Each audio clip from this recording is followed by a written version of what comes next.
Buenos días, Dios los bendiga. Estamos a miércoles 7 de abril, dentro de la octava de Pascua de la Resurrección. Hoy estamos el hermano San Juan, San Juan Bautista de la Salle. Escuchamos un momento esta alabanza.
Buenos días.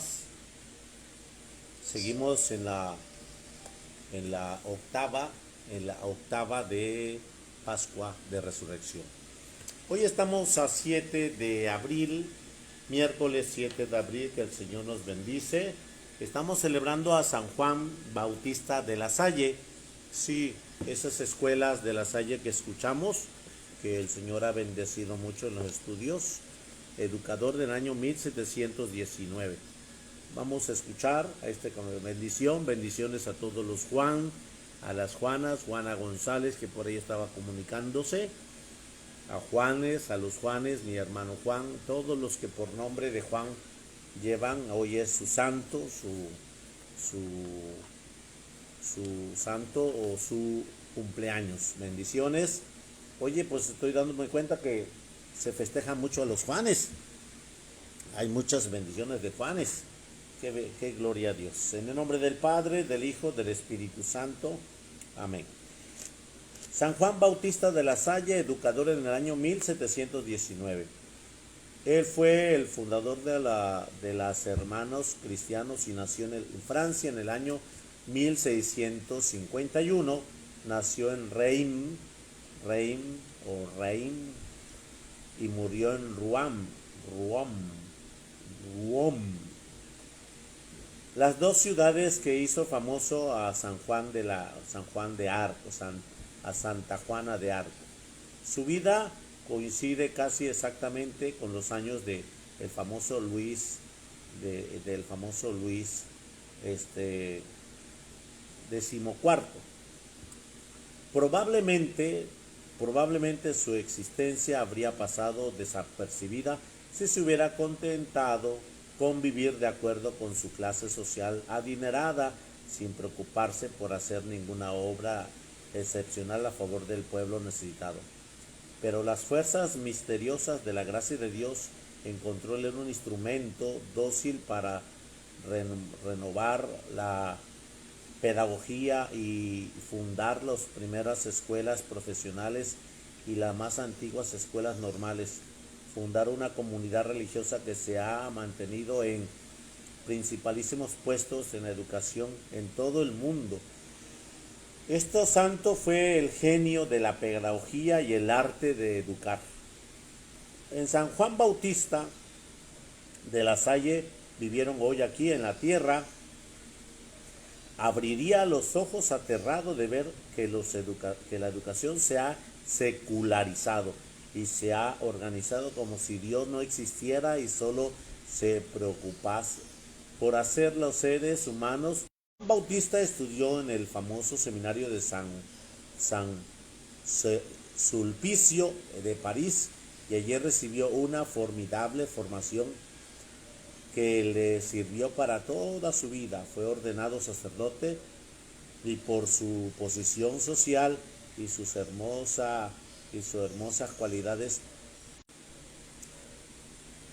allí recibió una formidable formación que le sirvió para toda su vida. Fue ordenado sacerdote y por su posición social y sus hermosas cualidades parecían destinados para altos cargos eclesiásticos.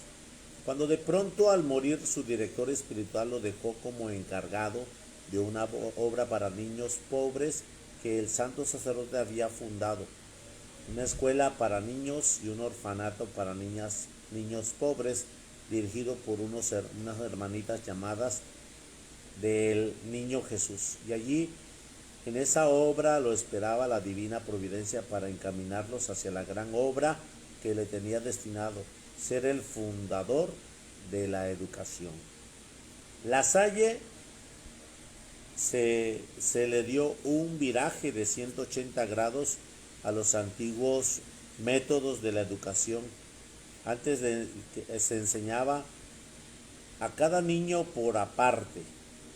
Ahora La Salle se reúne por grupos para darles clases. En la actualidad esto parece tan natural, pero en aquel tiempo era una novedad. Antiguamente se educaba con bases a gritos y golpes a cada niño. El padre Juan Bautista reemplaza el sistema del terror por el método del amor y de la convicción, y los resultados fueron maravillosos. La gente se quedaba admirada de ver cómo mejoraban totalmente la juventud al ser educados con los métodos de nuestro santo. No les enseñaba solamente con cosas teóricas o abstractas, sino sobre todo aquellos conocimientos prácticos que más le iban a hacer utilidad en la vida diaria. Y todo está base a la religión y a la amabilidad.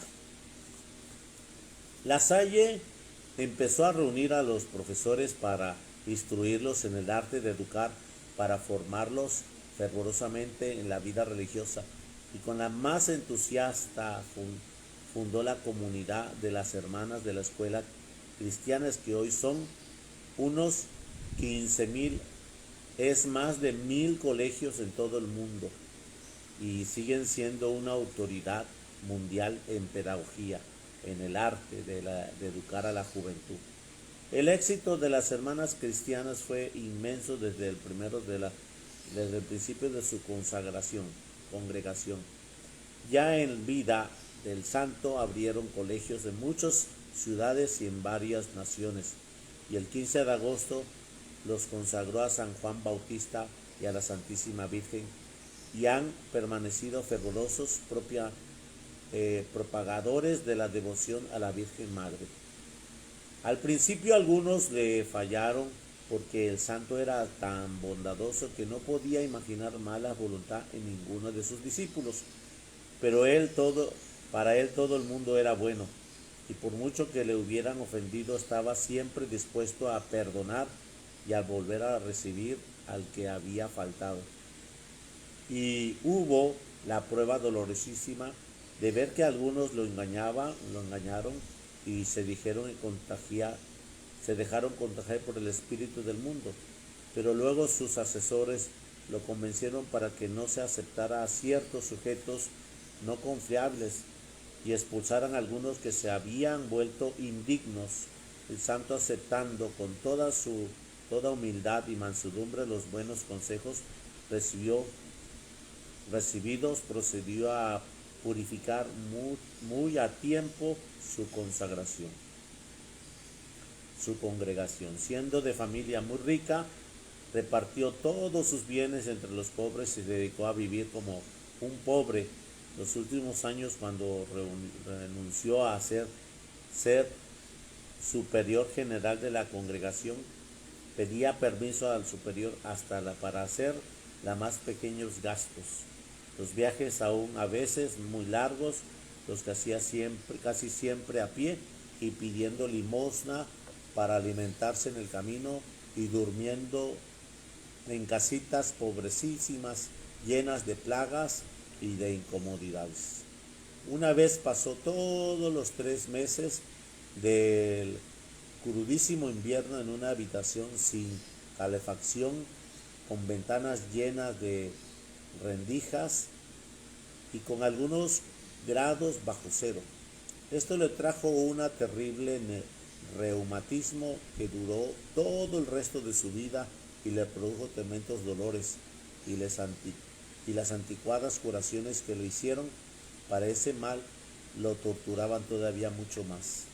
En su juventud, por ser de familia muy adinerada, había gozado de una alimentación refinada y bien sabrosa cuando se dedicó a vivir la pobreza de una comunidad fervorosa y a la cual los alimentos eran rudos y desagradables. Tenían que aguardar muchas horas sin comer para que sus estómagos fueran capaces de recibir esos alimentos tan burdos. Su sonata y su manto eran tan pobres y tan descoloridos que un pobre no se los habría aceptado como limosna. Su humildad era tan grande que se creía indigno de ser el superior de la comunidad. Estaba siempre dispuesto a dejar su alto puesto, y algunas veces por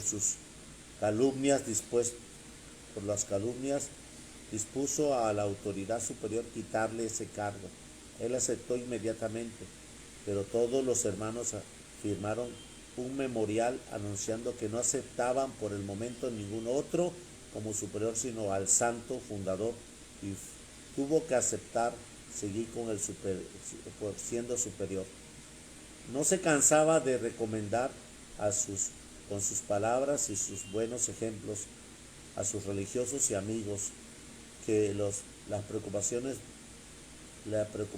número uno de educar debe de ser siempre el tratar de que los educadores crezcan con el amor de Dios y que la caridad hacia el prójimo, y que cada maestro debe esforzarse con toda su alma por tratar de que los jovencitos conserven su inocencia si no la han perdido, o que procuren su amistad con Dios por medio de la conversión y de un inmenso horror al pecado y todo lo que puedan hacer daño a la santidad y a todo lo que se opone a la salvación eterna. Pasaban muchas horas en oración y les insistía a sus religiosos que lo que más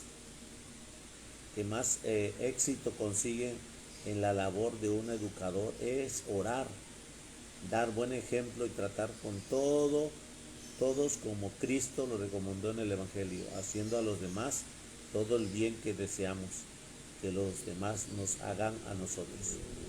San Juan Bautista de la Salle murió el 7 de abril del año 1619. A los 68 años fue declarado santo por el Santo Pontífice León XIII en el año 1900, y el Papa Pío XII lo nombró patrono de los educadores del mundo entero.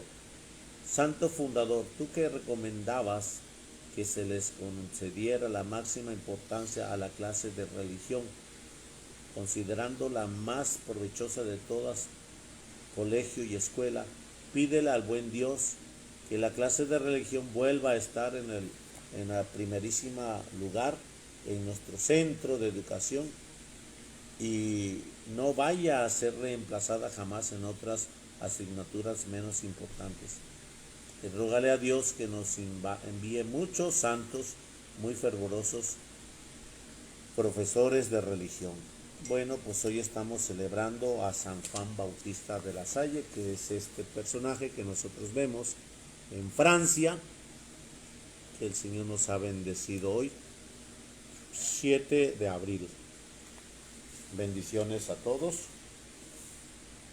Esas instituciones que las tenemos, pues creo que en cada ciudad, escuelas de la Salle que están por ahí, en el nombre de Jesús. Bueno, pues vamos al Evangelio del día en esta mañana, que estamos en la Pascua de Resurrección. Proclamación del Santo Evangelio según San Lucas. Gloria a ti, Señor Jesús.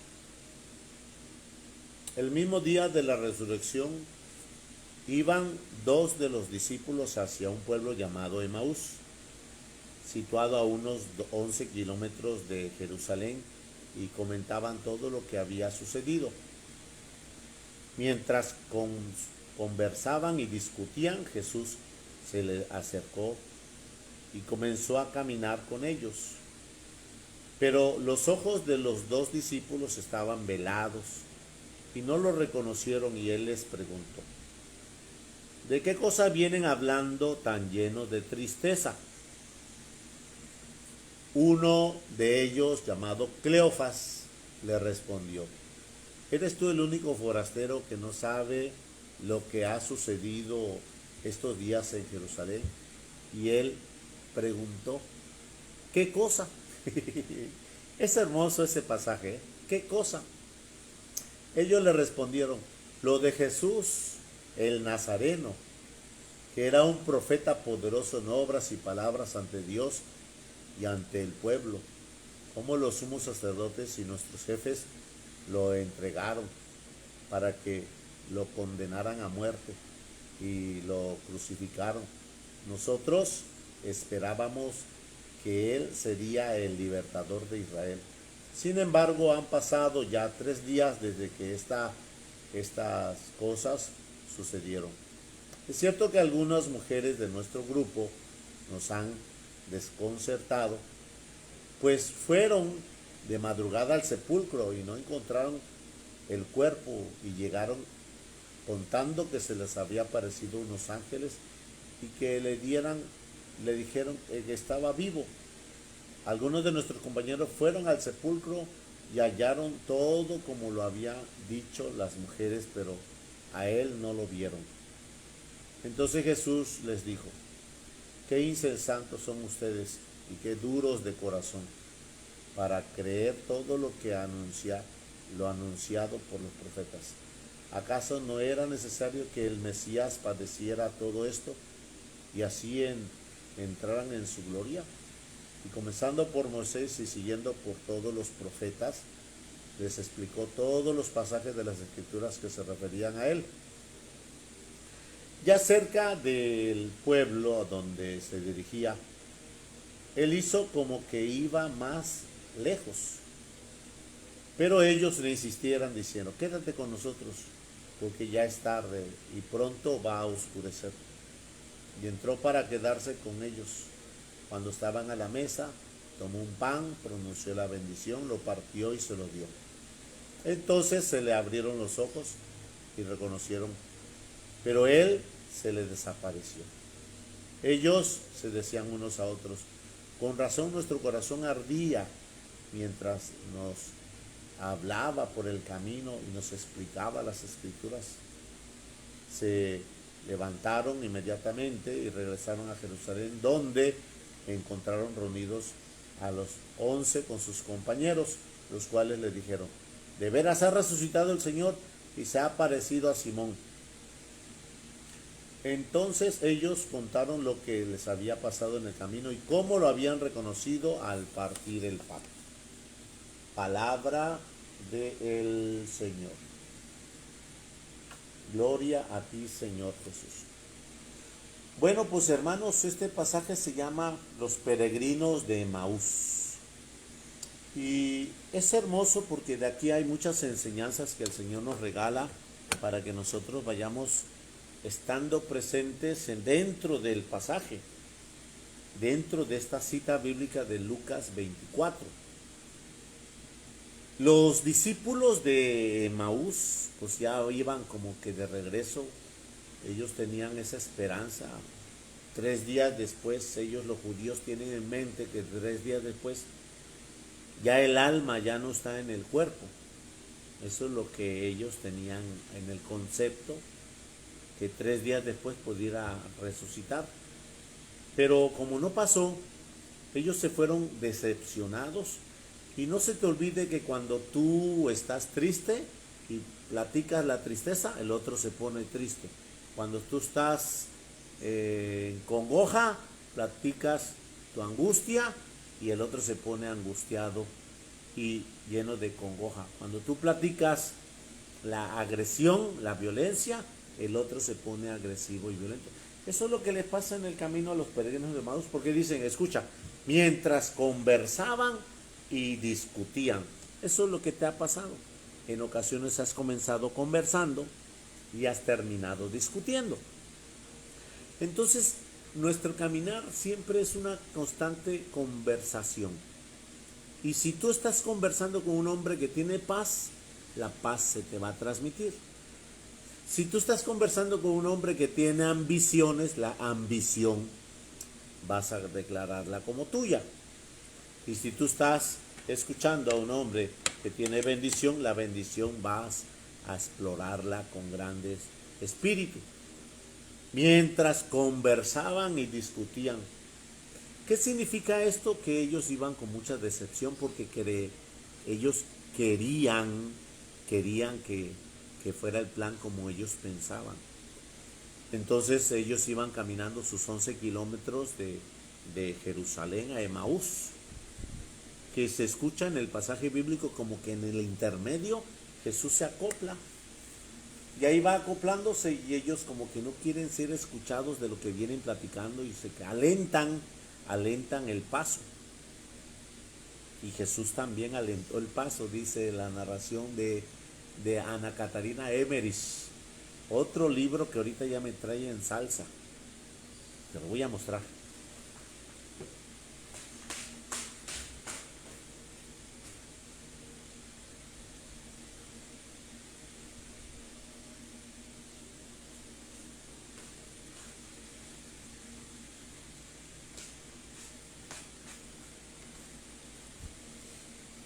La dolorosa pasión de nuestro Señor Jesucristo, Ana Catarina Emmerich. Este es uno de tantos libros de esta mujer y de este es el cual tomó Mel Gibson. Mel Gibson, La película. Bueno, pues aquí estoy yo. Y dice el libro que dentro de este contexto, él iba caminando detrás de ellos y ellos empezaron mejor no a hablar en voz alta, sino susurrar, porque tenían miedo de hablar de la resurrección de Jesús. Alentaron el paso y él venía atrás y alentó también el paso. Entonces al momento de alentar el paso, Jesús se adelantó y en el momento de adelantarse también acortó el paso. Y les preguntó, ¿de qué vienen discutiendo por el camino? Jesús le pregunta, ¿de qué cosas vienen hablando tan llenos de tristeza? Escucha cómo lo dice porque se lee el sentimiento. No se te olvide que cuando tú transmites un diálogo, transmites tu sentir. Lo que tú dialogas es lo que tú sientes. Y eso tienes que tener mucho cuidado porque no te das cuenta. Oye, estás triste, ¿verdad? No te das cuenta. Tú externaste tus ideas, tus sentimientos, tus formas, tus actitudes y no te diste cuenta. Entonces aquí el Señor nos está invitando a darnos cuenta. ¿Qué cosas vienen hablando tan lleno de tristeza? Y uno de ellos, llamado Cleofas, que venía ahí, le respondió, ¿eres tú el único forastero que no sabe lo que ha sucedido en el día, estos días en Jerusalén? Ahora démonos cuenta. Se infiere que es entre el domingo por la tarde, cuando ya todo acabó, la Pascua. Se infiere que también estos discípulos ya están regresando a sus casas, pero que muchos otros se quedaron ahí porque es el tiempo de estar con Jesús, de la espera de la resurrección. Y en ese momento también podemos recordar que puede que ellos estaban huyendo como lo hacen aquellos que no quieren estar cerca, porque pues vimos qué le pasó a nuestro maestro, como que huir es lo mejor. Y no se te olvide que la cobardía no es de discípulos. Ellos están como que un poco, ya se van. Y allá entonces empiezan a cuestionarlo. ¿Eres tú el único forastero que no sabe lo que ha sucedido en Jerusalén? Y me encanta la respuesta de Jesús. ¿Qué cosa? ¿Qué cosa? Porque esa es la única persona que está ahí, que dentro de Jerusalén está pasando todo ese contexto y tú no te diste cuenta, tú no estuviste al tanto. ¿Qué cosa? Es hermoso porque realmente Jesús invita a sacarlos de la tristeza, pero ellos están afanados. Escuchen la respuesta que ellos dicen. Ellos respondieron, lo del Nazareno, lo de Jesús de Nazaret, escuchen, era un profeta poderoso en obras y palabras ante Dios y los hombres, ante Dios y todo el pueblo. Como los sumos sacerdotes y los jefes lo entregaron para que lo condenaran a muerte y lo crucificaron. Nosotros esperábamos que Él sería nuestro libertador de Israel. Escucha lo que tienes en el corazón, que muchas veces tú estás esperando que Jesús haga lo que tú quieres. Nosotros creíamos que nos iba a poner nuestro libertador, que iba a poner a los romanos en orden, al gobierno en orden, a los judíos en orden, a los fariseos en orden. ¿Cuántos de nosotros queremos que haga Dios lo que nosotros queremos y no nosotros lo que Dios tiene en plan? Entonces inmediatamente, ¿qué vimos que sería nuestro libertador Israel? Sin embargo, ha pasado ya 3 días que estas cosas sucedieron y es cierto que algunas mujeres de nuestro grupo fueron al sepulcro y encontraron abierto y vieron a unos ángeles y le dijeron que está vivo. ¿Y cómo tiene la enseñanza ese proceso? Pero es mujer. Y ese sentido es muy machista judía o muy machista nacionalizado en cualquier lugar, porque es mujer. No le creen a la mujer. Y bueno, pues ahorita tenemos mucha subversión en torno al tema mujer. Y después 2 discípulos, dice, después 2 nuestros compañeros fueron al sepulcro y encontraron lo que las mujeres le habían dicho, pero no lo vieron. Y entonces Jesús escucha y le dice, insensatos son ustedes. Qué insensatos, qué duros de corazón para creer todo lo que anunció por los profetas. ¿Acaso no era necesario que el Mesías padeciera todo esto y así entraran en su gloria? Y comenzando por Moisés y siguiendo por los profetas, les explicó todos los pasajes de las Escrituras que se referían a él. Hermanos, Jesús sigue explicando sus pasajes de las Escrituras en nuestro contexto bíblico de la Santa y Sagrada Eucaristía. Y sigue pasando esos pasajes para que nosotros llenemos nuestro corazón, nos enfervoricemos, nos llenemos de gracia y fortaleza. En ese momento ellos iban caminando, escuchando. Sí, porque es necesario, dice Jesús, que el Mesías padeciera todo esto y así entraran en su gloria. Y comenzando por Moisés y siguiendo por los profetas, explicaron el pasaje, acentuando el profeta Isaías que nos habla del siervo de Yahvé. Ya cerca del pueblo donde llegaron a Emaús, él hizo como que iba de largo. Y ellos le dijeron, quédate con nosotros, porque ya es tarde. Y se quedó con ellos y en el momento, dice Ana Catarina Emmerich, que se llenaron de gracia, se llenaron de ese Espíritu de Dios. Jesús recibió el pan, lo partió en tres, ellos se quedaron como que viendo y no viendo. Jesús se traslució como en la transfiguración, el pan, mostrándole la presencia de Dios. En la Eucaristía demostró ese sentido de elevarla y decir, hagan esto en memoria mía, y se los pasa en las manos y ¡puc!, desapareció. Ellos se quedaron, dice Ana Catarina Emmerich, ellos se quedaron viendo. Aquí te los dejo, Ana Catarina Emmerich, alemana, se quedaron viéndose y decían, confirmando, con razón nos ardía el corazón. Ahora bien, en este contexto, lo que ellos nada más querían era verlo, que está vivo. No importa que ya no lo vea más, no importa que ya no lo vea, lo sentí que está vivo. Hermanos, yo he sentido esa presencia en la Eucaristía, lo he sentido cuando hay adoración, cuando hay alabanza, lo he sentido. Y ese sentir, ese es lo que está hablando ahí en este libro de esta mujer, que es una mujer, ¿cómo se llama?, mística, y que el Señor nos habla sobre esta realidad que está aquí. Quédate con nosotros. Y al partir el pan, se desapareció. Y ellos se quedaron. Con razón nuestro corazón ardía mientras nos hablaba por el camino y nos explicaba las Escrituras. Se levantaron inmediatamente y regresaron. Escucha, venían caminando 11 kilómetros pesados, cansados.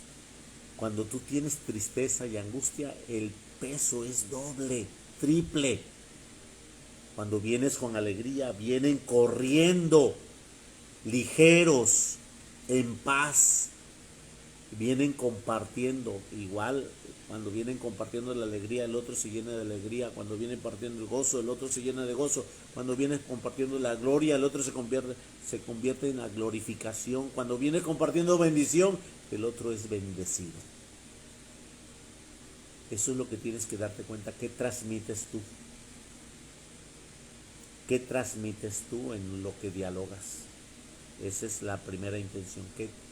¿Qué intención tienes con esos labios, con esa exclamación? Y ellos regresaron corriendo e interrumpieron en ese momento la oración que estaban de domingo por la noche.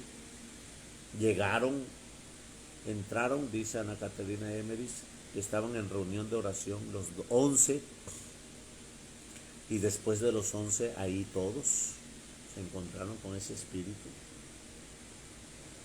y les manifestaron, lo hemos visto, lo hemos visto, está vivo, lo vi. Y escuchamos en esta segunda, que es la segunda aparición, la primera María Magdalena, el segundo Cleofas y Lucas, creo que es Lucas o Simón, no se sabe con claridad. Entonces dentro, aquí Ana Catarina Emery dice que es Lucas, y aquí en el Evangelio dice que es Simón, que le apareció Simón. Entonces realmente aquí hay una grande conmoción de alegría. Lo he visto. Bueno, pues yo te pido en el nombre de Jesús que el Señor siempre va a seguir haciendo su obra a ti y a mí, y siempre nos va a incitar a tener abierto el corazón. Felices Pascuas de Resurrección. Sacamos nuestros sacramentales, nos disponemos con Jesús. Bendito y alabado y glorificado seas, Padre, porque tú en esta octava de Pascua que nos invitas en los 8 días a celebrarlo como si fuera el primer día, te doy gracias, Señor, por todo este encuentro de bendición en este caminar, porque cada día nos manifiestas esa alegría de ver jubiloso la comunidad, la primitiva comunidad naciente que es la iglesia. Y nosotros hoy también debemos de tener ese espíritu profundo para poder vivir los misterios de tu presencia. Te alabamos, te glorificamos, te exaltamos y te damos gracias por siempre, Señor, por los siglos de los siglos. Amén. Por los siglos de los siglos. Amén. Por los siglos de los siglos. Amén. La bendición de Dios Todopoderoso, Padre, Hijo y Espíritu Santo, descienda sobre vosotros y permanezca para siempre. Amén. Feliz miércoles para todos. Nos vemos en la celebración en la noche a las 6 de la tarde, como siempre. Después de la celebración tenemos la asamblea virtual. Después de la celebración tenemos el contexto de ¿cómo se llama? El curso de Juan y sus discípulos, si no me equivoco, de Maús, de Kairos. Y bueno, pues yo creo que por ahí tengo una reunión con el grupo coordinador del retiro virtual que vamos a tener el 17 por ahí, que voy a ponerlo ahorita con clic para que se suba y la información lo tengamos, porque es este próximo sábado, de este sábado en 8 tenemos ese retiro virtual, primero Dios. Hermanos, bendecidos sea, feliz miércoles para todos.